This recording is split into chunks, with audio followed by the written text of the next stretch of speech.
for us to see later on. But anyway, just put in your search engine, and you should get that information. Now let's get to our guest. This is most extraordinary to have with us Dr. Akilah Mukarram and Dr. Tauheedah Bronner.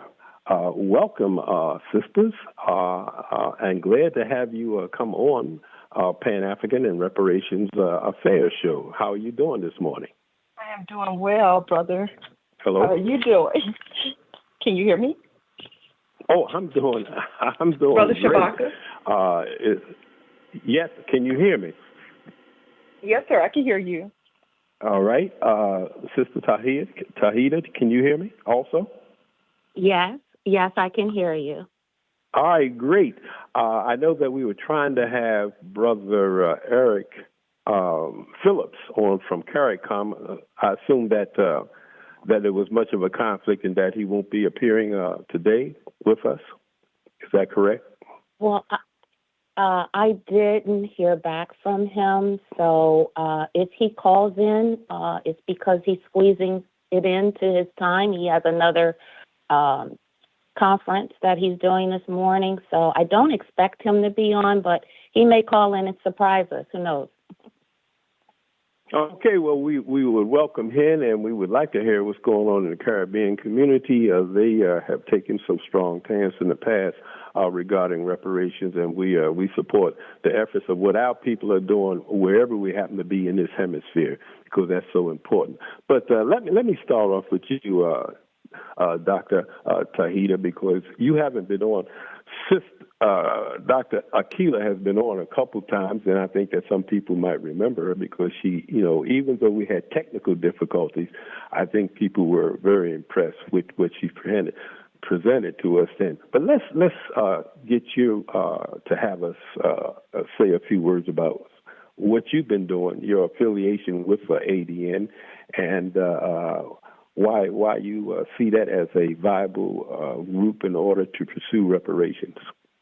Sure, thank you. And greetings to your listening audience. Thank you, Brother Shabaka, for having us on your show.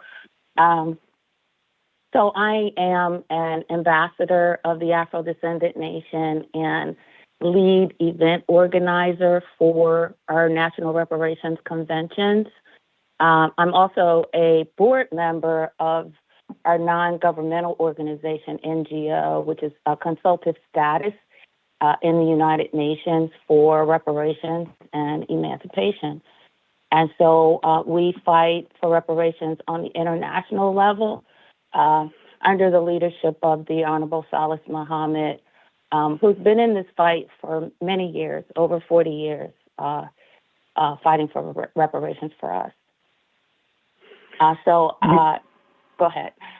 No, go ahead, please. I'm sorry for interrupting you. Oh, that's okay.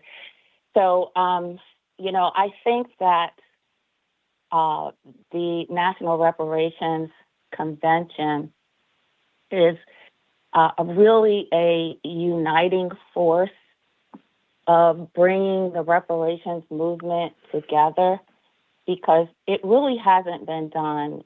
There's reparations task force popping up all over the country, and there's long-standing reparations organizations who have been in this fight for many, many years.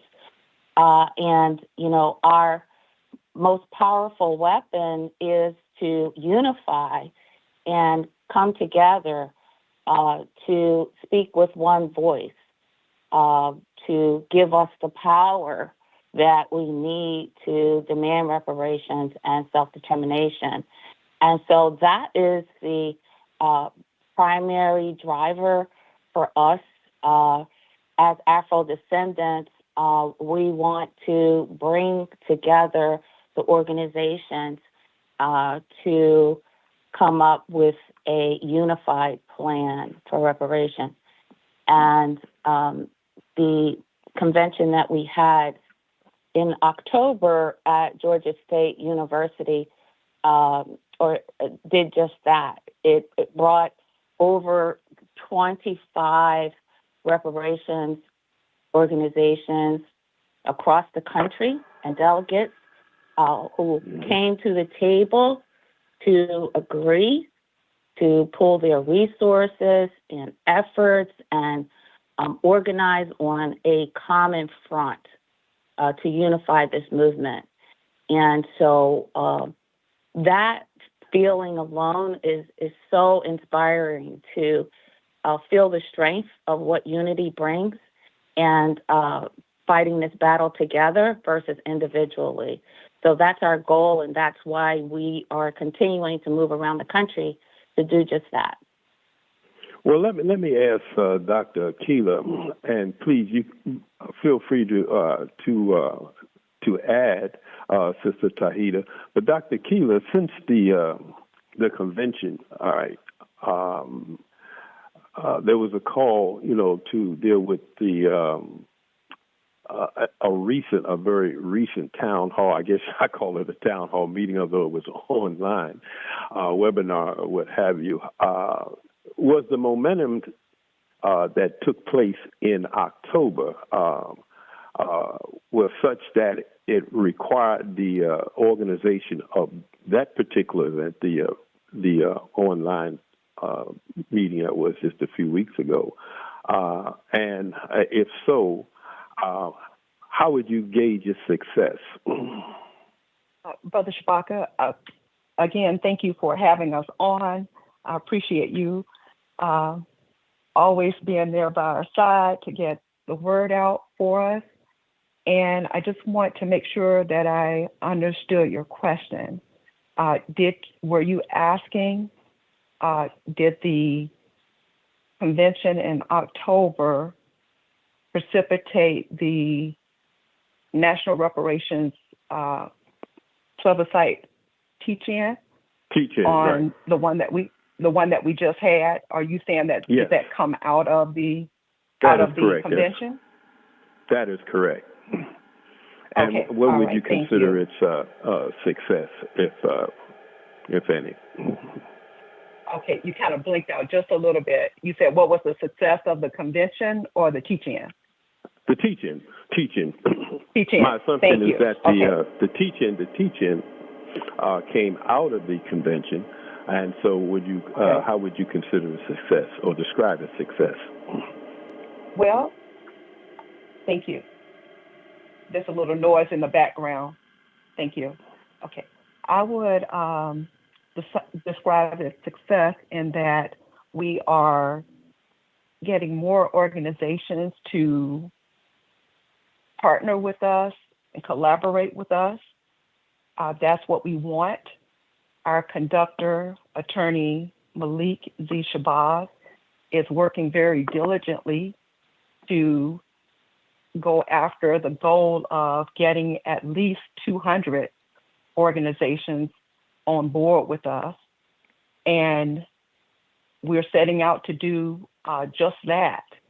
We're also, the main thing that we're setting out to do is to get our people here in the United States to accept their identity of Afro-descendant. That is our great unifier, for us to accept who we are as Afro-descendants. That unifies and connects us to our other brothers and sisters globally who are descendants of slaves in the slavery diaspora. So I would say that we're gaining momentum. We're going after that 200 organizations that are pushing this and helping us to be successful. And I would love for it to be more than 200 because we have quite a few here in the United States and globally. So yes, we are definitely working diligently and hard to get this done. And that's why we are also going ahead and having another National Reparations Convention as well. We were planning to have one at least in another year. The conductor wanted to have it before another year. So in as much as he is the conductor of reparations, we are going forward, full speed ahead. Thank you. Right, and I want to definitely get into your planning for the an upcoming convention. But I want to, and both of you, please chime in on this. I wanted to, and you had did it before, but I want to make sure that our listeners understand, all right, why this identification is important. Could you speak on that a little bit? Yes, sir.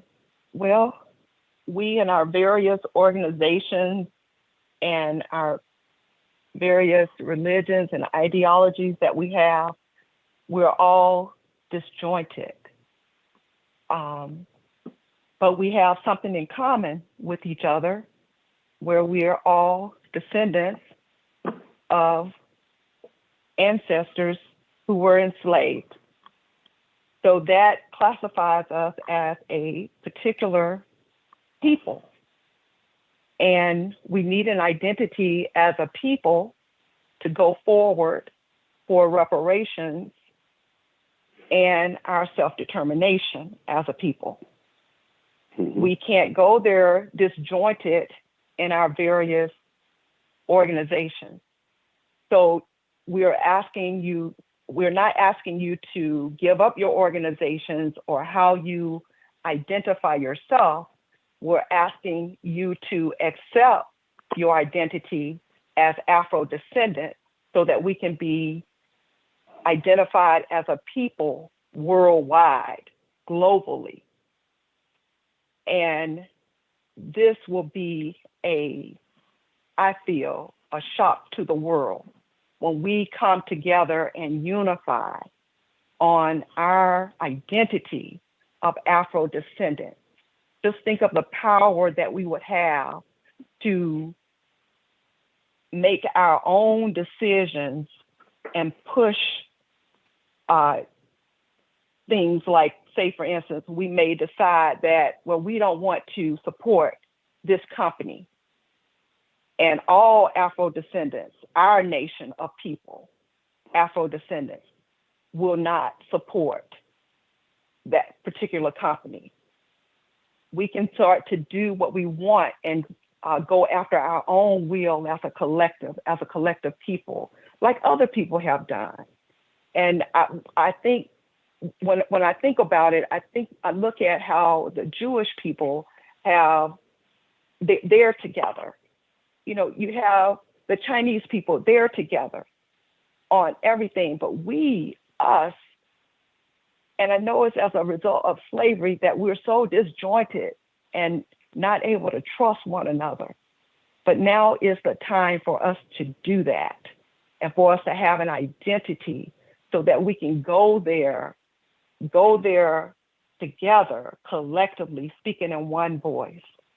And that's why we're working so hard to organize our organizations, to educate our people on Afro-descendant and getting them to accept that as our identity.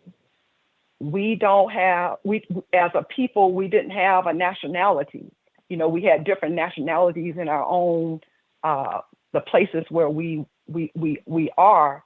But as a collective people, because we're different from any other people, we're mixed. And our ancestors have been through slavery, and that has lingered on throughout in what we are doing and what we've been through today in our various places throughout the slavery diaspora. So it's time for us to come together as Afro-descendants and move forward. Thank you. Thank you. Thank you very much, Sister. Dr. Tauheedah, you know, as one of the principal organizers, I want you to enlighten the listeners as you've been organizing these teachings, conventions, what have you. What has been the reception to the acceptance of this designation as Afro-descendant? Thank you for the question. So the reception has been wonderful.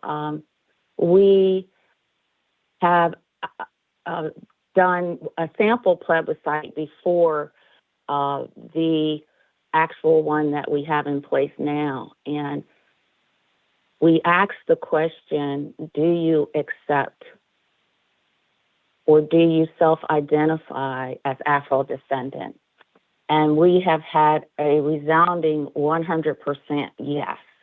And that's because it is our common identifier, as Dr. Akilah said, is that I know as a Black woman here in America, that my identity or my most basic human right was severed as a result of plantation slavery.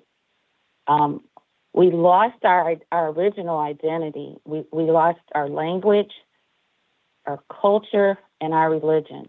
And that's our basic human rights that are supposed to be protected for all people everywhere. But we're the only people who have no idea what our original language was, our culture and religion, that our ancestors spoke and practiced when they came over here, when they were brought over here in chains.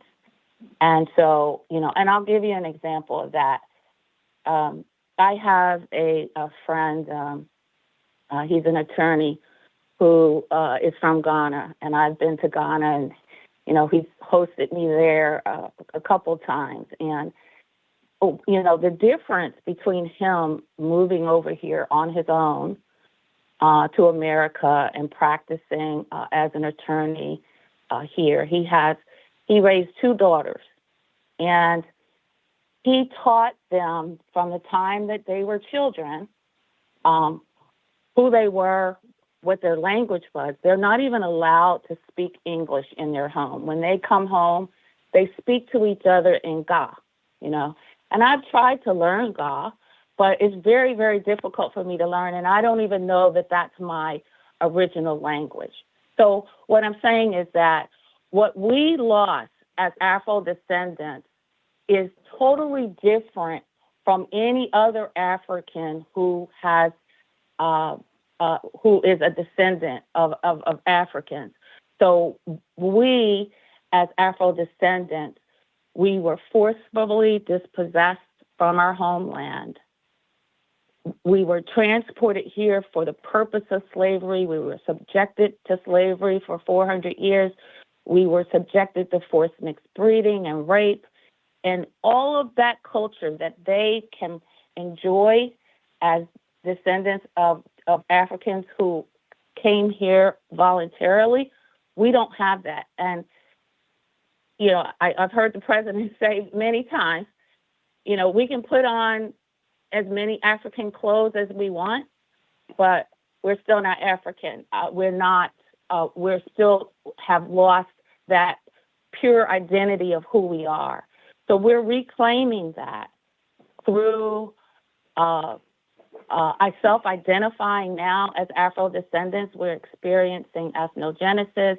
We're reestablishing our mind or resurrecting our people who have lost our identity and due to 400 years of slavery. So our goal is to become recognized in the United Nations General Assembly as a sovereign state of Afro-descendants, which is our unifying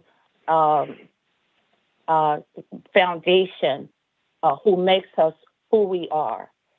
So I hope I answered your question there. So, yeah, I think I got a good idea of what you mean, and let me use this opportunity to invite the listening audience who may also have a question or maybe a comment on what you just say. You can tune in at 205-417-7552 and talk to. We don't want this just to be a three-way conversation. All those who are listening, please join in. And of course, if you're dialing from outside of the U.S., you can use the same U.S. exchange of 205-417-7552. Just make sure that you use Skype. That'll definitely reduce your bill if you want to add to the conversation. Let me ask you this, and both of you, but let me start with you, Sister Tauheedah, because you mentioned about the destruction of language.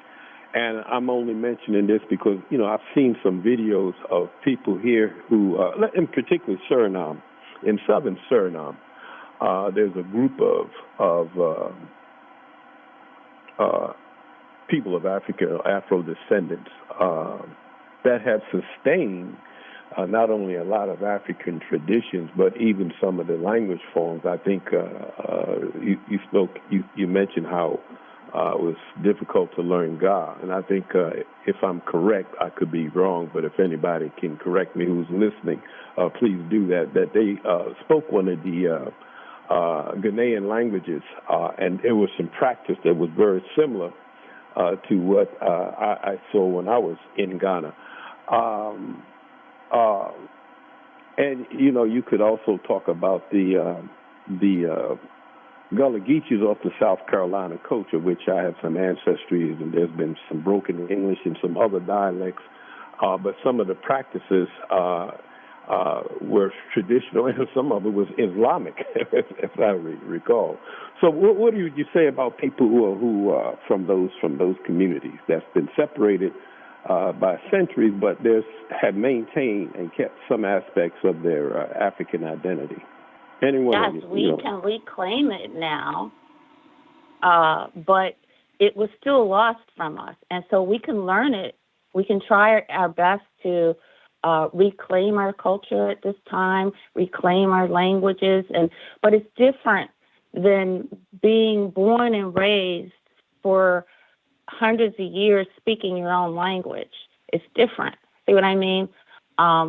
We can do our best to come together now under our nationality of Afro-descendant and try and learn our original languages and learn our culture and practice our religion, and seek it out.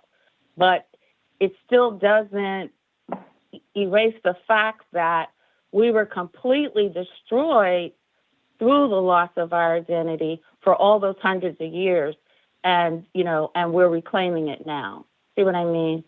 So yes, we should. And they're most of us just speak English, and we're happy with that. But all other Africans can come here and still speak to each other in their native tongue. And so that's the difference. That's what makes us Afro-descendant. Okay. Separate from people of African descent. See what I mean?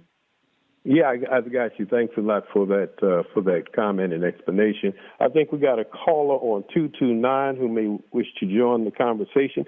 Caller on 229, if you're still there, connected and can hear me, you are talking to Dr. Akilah Mukarram and Dr. Tauheedah Bronner. Please give us your question or make your comment. Yes, this is Lawrence Tunsil. I'm in Valdosta, Georgia. And first of all, let me thank you, Brother Shabaka, for having these great Afro-descendant women on this morning and giving us information that's sorely needed among Afro-descendants all around the globe. My question is, the term, the designation as Afro-descendants, I was under the impression it had its origin in the United Nations, and if that is true, when did this take place, and what was the process? Did Africans decide that's how we want it to be identified via the UN, whatever their designation is? And what do you say to people that say that we have become a new people here in America? And, of course, we've all observed some of the ad hominem attacks on continental Africans by some segments of the African Americans here, the Afro-descendants here in America. What do you say to people that take that position, that somehow there's an incursion on our efforts at self-determination by Africans coming from the continent to America and tapping into capitalizing on what is described by some as the work that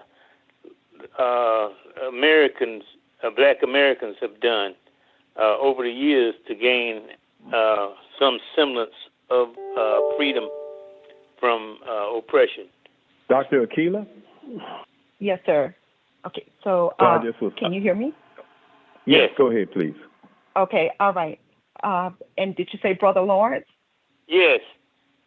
Okay, thank you. Thank you for your question, and hopefully I can shed a little bit of light on it for you.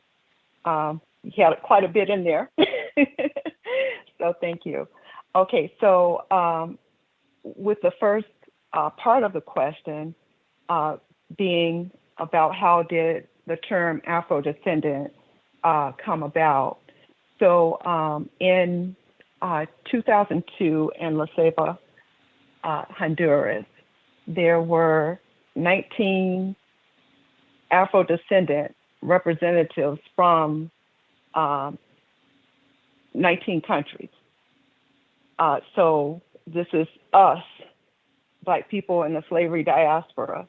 Of those 19 countries, from the U.S. was the Honorable Salas Muhammad and his wife, Queen Mashaki Muhammad, who was our lead counsel, Akilah Mukarram, Esquire.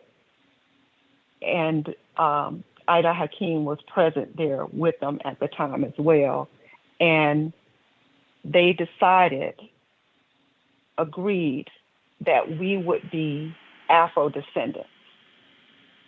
Our lead counsel goes into like very detail of how that came about during our National Reparations Convention.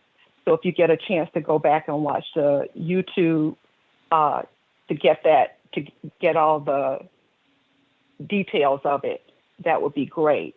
But so it was not white people or our oppressors that came up with this term Afro-descendant, which is our identity. So those 19 people that were there at this, and this was a UN-sponsored convening of us together. The Honorable Salas Muhammad had asked for such to occur because we needed something for those of us who had gone through, our ancestors had gone through slavery, and we are up from slavery now. And so the UN did grant that and had sponsored these different convenings for these 19 countries. So that is how Afro-descendant came about. Now, the working definition for Afro-descendant came about because the Honorable Salas Muhammad said that, okay, we have our identity now, we need to give definition to it. So it needed a definition, and that definition was given to it. And you just heard Dr. Tauheedah Bronner recite parts of the definition when she said that we were forcibly dispossessed from our homeland, Africa, and so forth. So that's where we are now, and the UN recognizes us as Afro-descendants.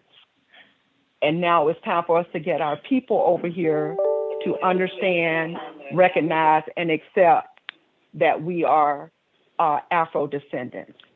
And that's why I'm not sure if you heard before, the UN had something to say when our brother George Floyd was murdered. And George Floyd's brother went over to speak in the UN. So, and because usually the United Nations, they don't deal in affairs of the states. But at that time, they did, because George Floyd, our brother, was an Afro-descendant. Okay. So now with I'm sorry. Go ahead, sister. Okay, there was a second part of the question. Was it was something about? Okay, could you repeat, please? Yeah, what I was concerned about is this tendency by some segments of the Afro-descendant community here in America to sort of attack the continental Africans that relocate to America, and they, have a negative opinion of them coming here, and especially as it applies to reparations. And while you are contemplating that question, what is the opinion of some of the organizations that were assembled at your convention, the 25 that you mentioned, in terms of who is entitled to reparations? Okay, thank you, Brother Lawrence. So really, with us sticking to the definition, and I'm told that Brazil wanted to add something to the definition. That's why this is a working definition. If we see where we need to add something, we can do that because it's our definition for Afro-descendant as a collective. So with that said, those people that fit within that definition would be Afro-descendants. And like Dr. Tauheedah said about her friend that came here from Ghana, would not be an Afro-descendant under these terms, would be a person of African descent, because our working definition identifies who we are. We are descendants of those ancestors who were enslaved. And there were some that, kept their language. Those of us here in America did not. It was taken from us. How do you take a person's language? And then we were made to take on American names. If you can remember the movie Alex Haley's Roots, where they had Kunta Kinte say that he was Toby. So just wanted to strip us of everything, just broke us down to nothing. So those people are Afro-descendants, and that identifies us. So if you don't fit that, then you're not an Afro-descendant to receive reparations based on that. Now, there are, our brothers and sisters who are suffering and struggling of African descent, and they do have a claim to reparations as well. Our plight and our collective unifier is Afro-descendant, and how we are using our working definition to identify who those people are. Okay. And thank you so much for your question. And thank you so much for the complete answer. I appreciate it. Thank you. And I'll go up and listen to the rest of the program. Yeah, thank you, Barbara. Really appreciate that question. We have 786-773 online. Please, 786, tell us who you are, your question or comment, and 773, we're coming right behind her. 786. Are you still there, 786? All right, 773, go ahead with your question or comment. Hotep, Brother Shabaka. Hey, greetings, Brother Manson. Yes, sir, and greetings to your your guest, your host, Dr. Tauheedah. She's a really great sister, and the other sister that just was on with you. I appreciate their work. I just wanted to add, veggie back on what Brother Lawrence Tunsil was talking about. First of all, the Afro-descendant designation actually fits what the late, great Malcolm X, El Hajj Malik El-Shabazz was calling us. He called us Afro-Americans before anybody was calling us that.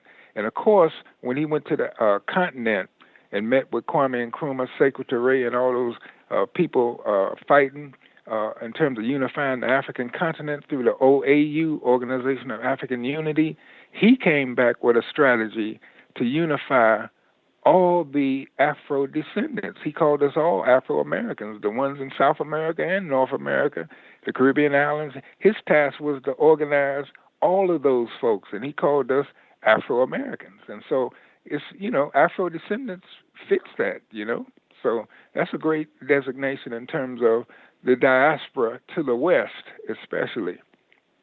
And I wanted to also say that I think Brother Tunsil was alluding to the fact that you have some reparation forces, like the Foundational Black Americans Group and ADOS. They have a real negative attitude toward Pan-Africanism, and they are lashing out, of course, talking bad about the continental Africans. They call them tethers, like they're tethering on to our just demands. And so that's something that has to be dealt with in terms of if we're going to have some unity. We have to definitely correct that because, I'm pretty sure there's some hustlers and among black people everywhere. But, just to condemn outright, our whole strategy for struggle in terms of Pan-Africanism is an error. And, we need to be aware that you have some forces out there. If you go to Mike, M-I-K-E, Mike TV, there's a lot of negative content relative to this question of continental Africans versus diaspora Africans. I don't know if these are agents or what, but go to Mike TV, M-I-K-E TV, and you'll see what I'm talking about. With that said, I rest my case. Continue on with this great conversation. Asante Sana. Yeah, thank you very much, brother. My son, 786, I understand that you're still there. Come on with your question or comment. Tell us who you are and where you're calling from. Okay, thank you very much. This is Deborah Rice-Lamar. I'm here in South Florida and just enjoying listening. I missed the first 30 minutes, so for the time being, I'm going to listen and have some comment and input at a little later on into the show. Okay, we got just about 10 minutes left.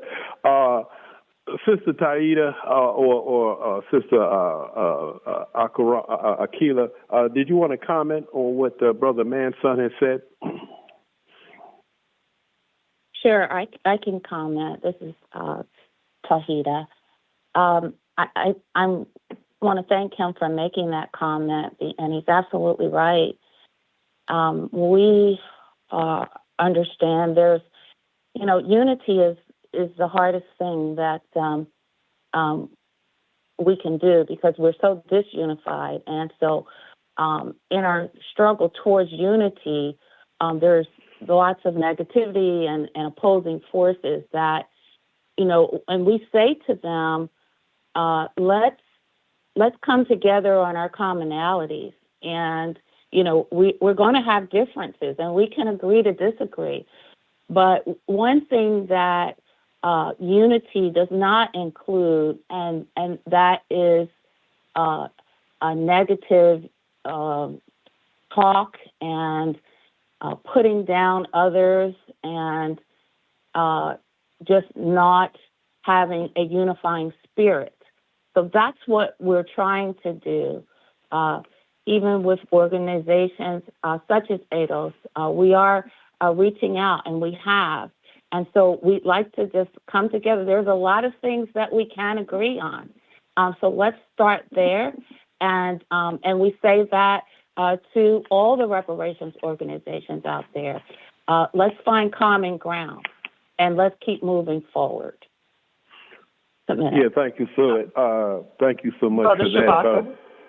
Yes, go ahead, Dr. Yes, Akilah. Yes, sir. I would like to just add maybe one or two things to that, and also thank the brother as well for elevating that information that Afro-American was used before, and now Afro-descendant does fit. So thank you very, very much. I think it was Brother Manson. Okay. So just kind of as he started veggie backing on what Dr. Tauheedah said, is that unity is so important on what we have in common.